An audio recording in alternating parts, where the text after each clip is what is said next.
Alhamdulillahilladzi faddala bani Adam bil ilmi wal amal ala jami'il alam. Wassalatu wassalamu ala sayyidina Muhammadin sayyidil arabi wal ajam wa ala alihi wa ashabihi yunabi'ul ulumi wal hikam. Allahumma subhanaka la ilma lana illa ma 'allamtana innaka antal alimul hakim. Allahumma rabbi shrah li sadri wa yassir li amri wa hlul 'uqdatam min lisani yafqahu qawli. Marilah kita panjatkan puja dan puji syukur kepada Allah Subhanahu wa taala.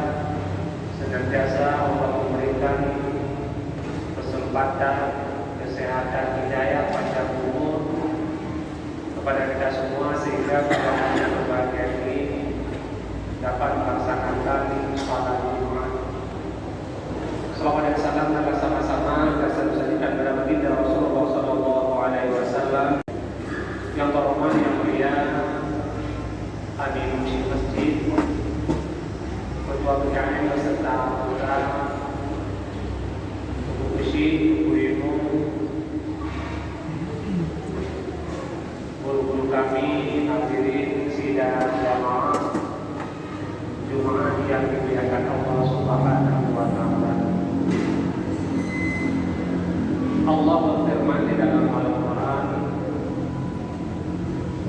A'udzu billahi minasyaitonir rajim. Bismillahirrahmanirrahim. Wallahu akhrajakum min butuni ummahatikum la ta'lamuna syai'an wa ja'ala lakumus sam'a wal absara wal af'idah la'allakum tashkurun. Allah Subhanahu wa taala melahirkan kita dalam dunia melalui kandungan ibu. Dan ta'lamuna syai'an, akan kamu wa ja'ala lakumus sam'a wal absara wal af'idah.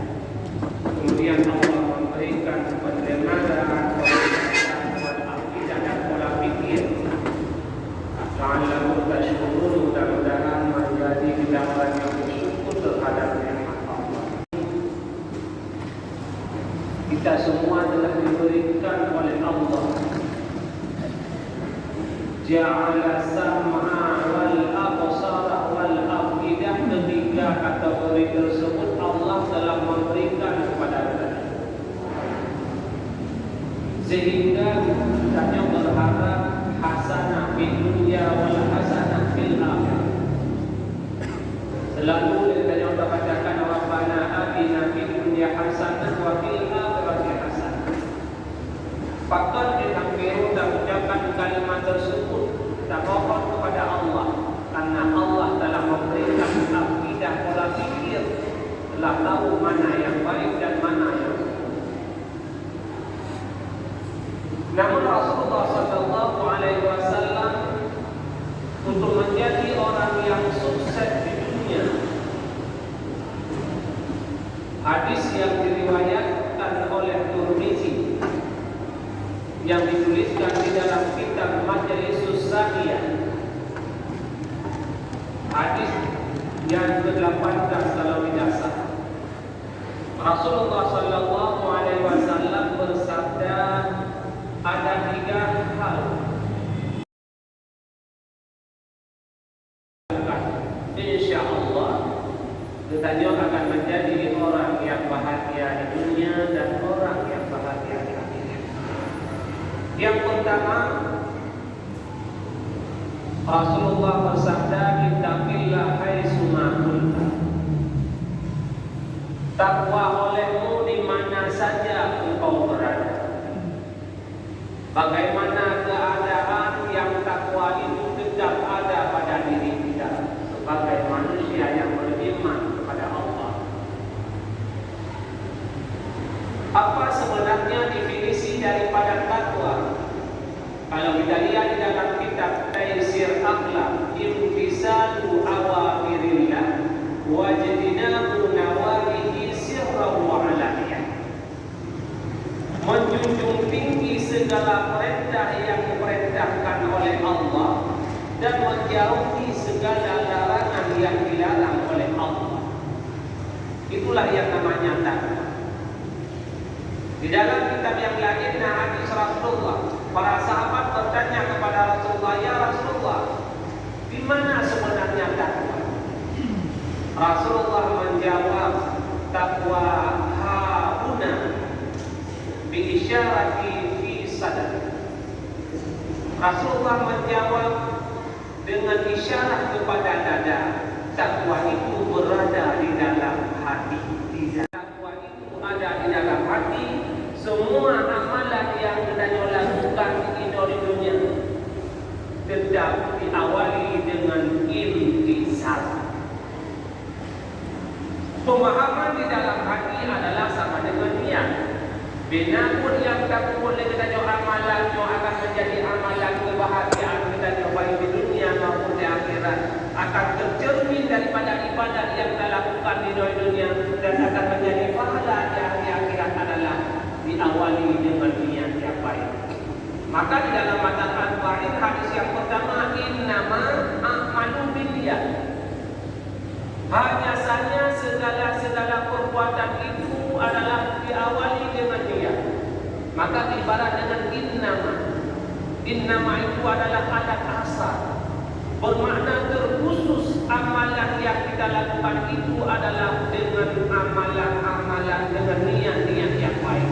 Maka akan menghasilkan pahala yang baik, akan mencipta karakter yang baik. Kadang-kadang kita timpul ada terbayang, tapi tidak ada perubahan. Timpul ada membuat amalan kebaikan, tidak ada perubahan. Inilah didasari dengan niat yang tidak baik. Maka keikhlasan, niat yang ikhlas karena Allah akan mendapatkan apa yang kita inginkan, yaitu amalan menjadi pahala yang diberikan oleh Allah.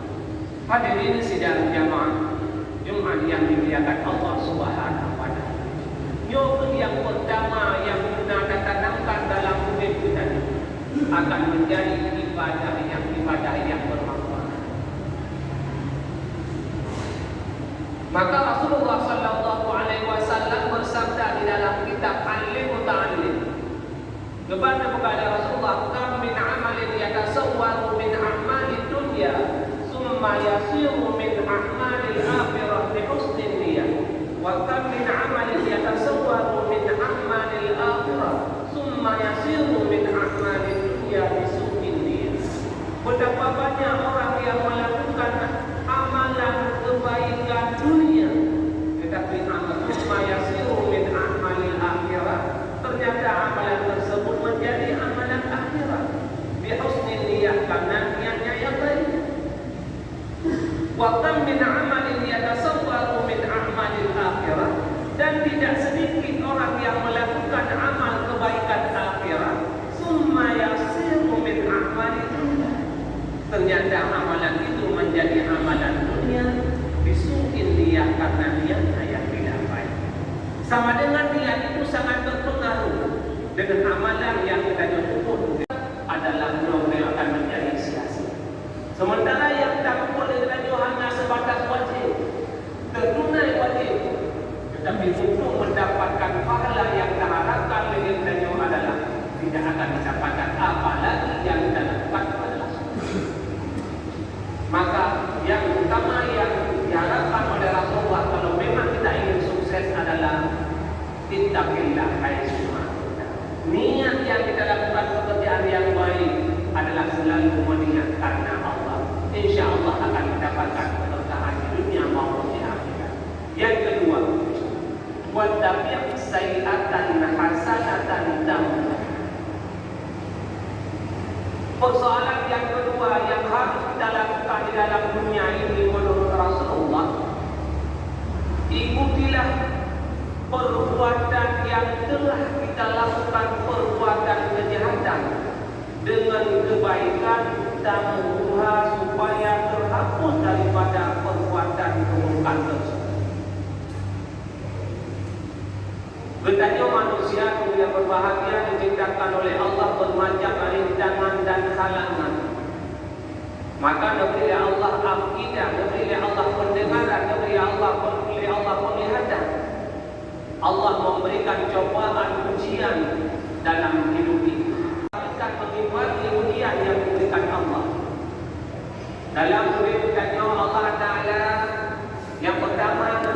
terdapat dua tempat, yaitu surga dan neraka. Setelah Allah menciptakan surga dan neraka, Allah menciptakan malaikat yang akan mengontrol kehidupan dunianya. Setelah diciptakan oleh Allah Ta'ala malaikat, ditambahlah Allah menciptakan iblis yang mampu selalu menggoda. Setelah menciptakan iblis, Allah menciptakan lagi yang ada pada diri dengan nafsu. Kemudian diciptakan oleh Allah Ta'ala akal. Manumna bahkan hasil daripada perbuatan yang kita lakukan di dunia ini, maka dua tempat yang diciptakan Allah, yaitu surga dan neraka. Itu adalah tempat terakhir dalam hidup setelah kita mati. Maka hadirin yang dimuliakan Allah, tentunya yang namanya kehidupan kita sebagai manusia selalu penuh dengan persoalan-persoalan. Dari persoalan tersebut mampukah kita mempertahankan persoalan tersebut kepada kebaikan? Mengarah kepada kejahatan. Itulah yang menjadi timbangan adalah akal. Itulah yang menjadi timbangan adalah akidah, pola pikir yang diberikan Allah kepada kita. Maka Allah membuka peluang. Inni a'lamu ma la ta'lamun. Allah mengetahui bagaimana kehidupan kehidupan manusia. Allah membuka peluang kepadanya. Bukan peluang yang dibuka oleh Allah Ta'ala kepadanya, yaitu innallaha yuhibbut tawwabin. Allah mencintai orang-orang yang bertaubat. Wa yuhibbul mutatahhirin, dan Allah mencintai orang-orang yang mau membersihkan diri. Dosa menunda dunia berbahagia. Dosa melayu kegagalan di dalam ilmu pengetahuan, kegagalan dalam hal yang lain, dalam bukan hal-hal yang mungkar, menunda dosa.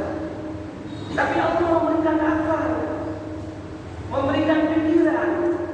Mampukah kita tarik daripada keturutan kita? Inilah orang yang sukses. Yang dengan makna wadab yang saya akan sana. Kadang korban anak ini dengan kebaikan hari ini Allah masih memberikan kesempatan, masih memberikan umur. Korban ada yang berada dalam kejahilan, kebodohan, hari ini kita sudah tua. Bukan hati ingat akan kebodohan yang korban hari ini kita tarik diri menjadi orang-orang yang baik. Dengan ilmu pengetahuan berapa beliau anak hukum makanya itu kedatangan yang lebih ketepatan oleh Allah. Wadahnya peringat yang ternyata dengan ingatan yang diberikan oleh orang adalah sebagai peringatan untuk menarik diri kepada kebaikan. Dengar dan tarik-tarik roh daripada keburukan kepada kebaikan. Allah Ta'ala kejar yang mengenanya. Itulah yang namanya orang yang taubat. Katanya tidak terlena dengan keburukan, dengan kejahilan yang kita miliki. Walaupun kita haji ke depannya, haji cahaya taktim yang berenun, taktim usahakan menjadi yang ibadah menjadi terbaik. Kita mau cara kumpanian, anak kumpanian. Kena ramai yang kumpanian, bila dia kumpanian, dia buat tertunggu anak kumpanian. Kalau pernah tanya itu, tidak ada dua-dua ada yang ada kutuban caranya membayar cincin bagaimana cara untuk berwudu. Banyak sekali yang berbahagia urusi dan yang mereka mengerti. Inilah karena keberadaan di dalam keterpurukan, tidak mau bangkit untuk menjadi orang-orang yang baik. Karena itu, karena dan sebagainya kemudian telah sampaikan sebelumnya. Makanya pula dari yang dimuliakan Allah Subhanahu Wa Taala, hal yang terpenting yang kita ingat lagi. Beda dengan apa yang diberikan oleh Allah, diberikan harta, diberikan kekayaan, diberikan anak, sibuk dengan hal-hal yang lain teman-teman pribadi tidak pernah kita memikirkannya. Anak ingat yang berdoa, kadang ingat yang pembacaan untuk sektor yang tak berada dalam keterpurukan tidak pernah mengingat. Ada yang baru mungkin berjuang mungkin anak nanti akan kembali kepada Allah. Inilah tugas kita yang berbahagia. Kadang-kadang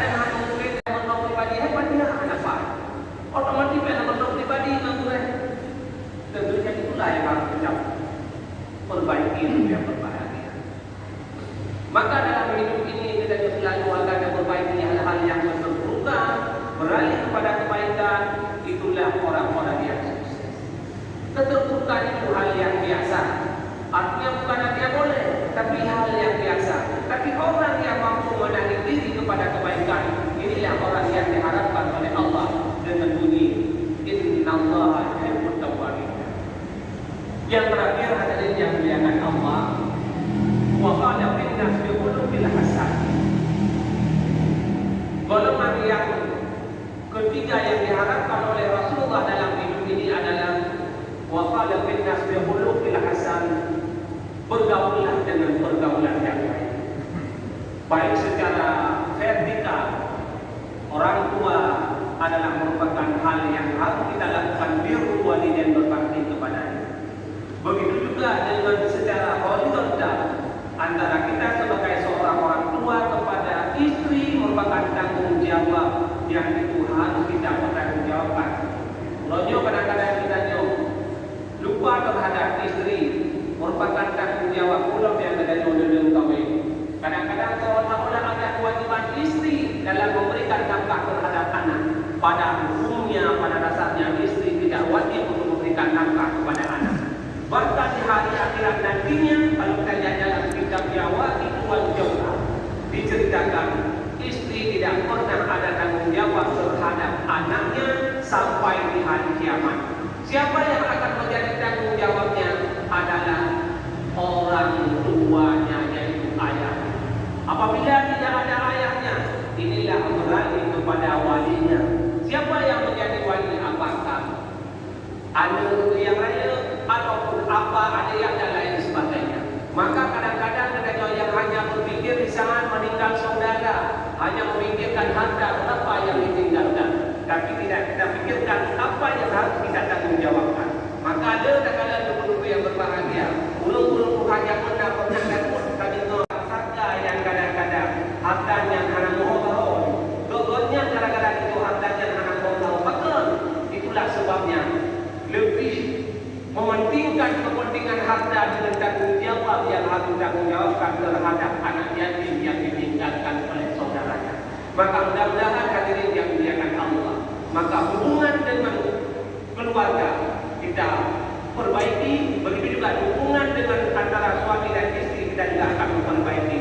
Insya Allah ketiga hal tersebut Allah akan memberikan kepada jauh lagi yang kita harapkan, yang selalu kita baca tatkala hakim duduk antara dua ketua, Rabbana atina fid dunya hasanah. Itulah yang kita harapkan, hasanah fid dunya dan hasanah fil akhirah. Mudah-mudahan hadirin yang dimuliakan Allah, apa yang saya sampaikan hari ini mudah-mudahan terutama bermanfaat kepada hati sendiri dan juga bermanfaat kepada Jawa Bandung yang hadir pada Allah yang berbahagia. Wallahu a'lam bishawab wa ilaihi